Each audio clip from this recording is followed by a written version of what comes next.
নমস্কার বন্ধুরা, ভালো আছেন সবাই নিশ্চয়ই।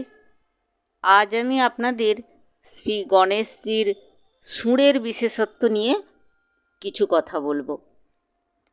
তো আপনারা কি লক্ষ্য করেছেন গণেশের সুর কখনো বাম দিকে, কখনো ডান দিকে, কখনো সোজা থাকে?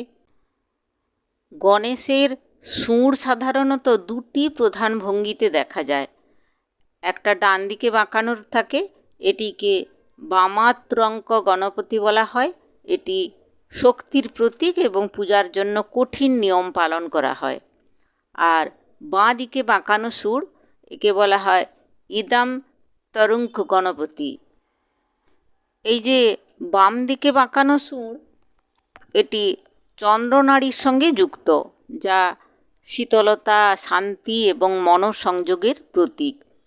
এই ধরনের গণেশ মূর্তি বেশি জনপ্রিয় এবং পূজাও সহজ সরল।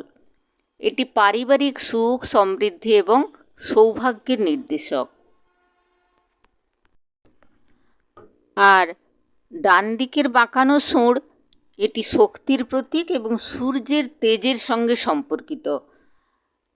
এই মূর্তির পুজো করতে হলে নির্দিষ্ট কঠোর বিধিনিষেধ মানতে হয়। আর আত্মনিয়ন্ত্রণ, কঠোর সাধনা এবং যোগশক্তির প্রতীক বলে এই মূর্তিকে ধরা হয়। আর সোজা বা মধ্যম যে সুর, এটি খুব বিরল এবং এটি চক্র সাধনার প্রতীক। এই সুর নির্দেশ করে যে ব্যক্তি সমতা এবং নিরপেক্ষতার পথে এগিয়ে চলেছে। শ্রী গণেশজির সুর কেন বাঁকা, এই নিয়ে একটি গল্প রয়েছে, গণেশ এবং পরাশর মুনির গল্প। একবার মহর্ষি পরাশর কঠোর তপস্যা করছিলেন। তখন এক দৈত্য এসে তার ধ্যান ভঙ্গ করার চেষ্টা করে। তো মুনিকে রক্ষা করার জন্য ভগবান গণেশ সেখানে উপস্থিত হন এবং দৈত্যের সঙ্গে প্রচুর লড়াই শুরু করেন। লড়াই চলাকালীন দৈত্য গণেশকে চ্যালেঞ্জ করে এবং প্রচণ্ড শক্তি প্রয়োগ করে তাকে আহত করে। গণেশও প্রতিশোধ নিতে গিয়ে নিজের সুর দিয়ে দৈত্যকে আঘাত করে। সেই আঘাত এত প্রবল ছিল যে দৈত্য ধ্বংস হয়ে যায়, কিন্তু গণেশের সুর বাঁকা হয়ে যায়। তো এটি একটি গল্প। আরও একটি গল্প রয়েছে। মহর্ষি বেদব্যাস মহাভারত রচনা করার সময় গণেশকে বলেছিলেন যে আমি ক্রমাগত শ্লোক বলবো, তুমি থামবে না যতক্ষণ না পুরো মহাভারত লেখা শেষ হয়। গণেশ রাজি হলেন, কিন্তু কিছুক্ষণ পর তার কলম গেল ভেঙে। তখন তিনি নিজের সুর ভেঙে সেটিকে কলম হিসেবে ব্যবহার করলেন। সেই জন্যে তার সুর কিছুটা ছোট হয়ে গেল। এখন আমরা জানব দোকানে কোন সুর বিশিষ্ট গণেশ মূর্তি রাখব আর বাড়িতে কোন সুর বিশিষ্ট গণেশ রাখব। দোকানে বা ব্যবসার ক্ষেত্রে ডান দিকে বাঁকানো সুর শুভ। এটি কঠোর পুজোর নিয়ম অনুসরণ করে।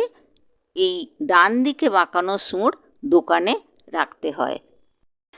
শক্তিশালী ফল পাওয়ার জন্যে ডান দিকে বাঁকানো সুর দোকানে রাখা হয়, তবে নিয়মিত তাকে পুজো এবং যত্ন করতে হয়। আর বাড়িতে বাম দিকে যে সুর রয়েছে সেই সুর বিশিষ্ট গণেশকে রাখা হয়। আপনারা কি জানেন যে দোকানে এই ব্যবসার জায়গায় কেন গণেশ মূর্তি রাখা হয়?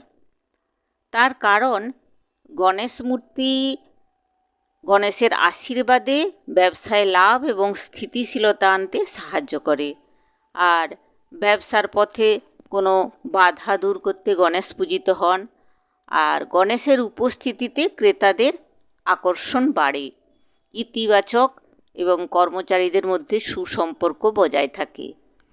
এই গণেশ মূর্তি দোকানে কোথায় রাখব? এই গণেশ মূর্তি বা গণেশের ছবি দোকানের প্রবেশদ্বারের ডান দিকে রাখতে হয়। মূর্তির মুখ দোকানের ভেতরের দিকে রাখা শুভ। লাল, সোনালি বা হলুদ রঙের গণেশ বেশি শুভ। গণেশের সঙ্গে লক্ষ্মী মূর্তি রাখলে ধনসম্পদ বাড়ে। আর অবশ্যই প্রতিদিন ধূপ প্রদীপ অবশ্যই জ্বালবেন, গণেশকে ফুল দেবেন এবং গণেশের আরাধনা করবেন। আমার এই ভিডিওটি যদি আপনাদের কোনো উপকারে লাগে তো অবশ্যই কমেন্ট বক্সে জানাবেন আর আমার সঙ্গে থাকবেন। নমস্কার, ধন্যবাদ।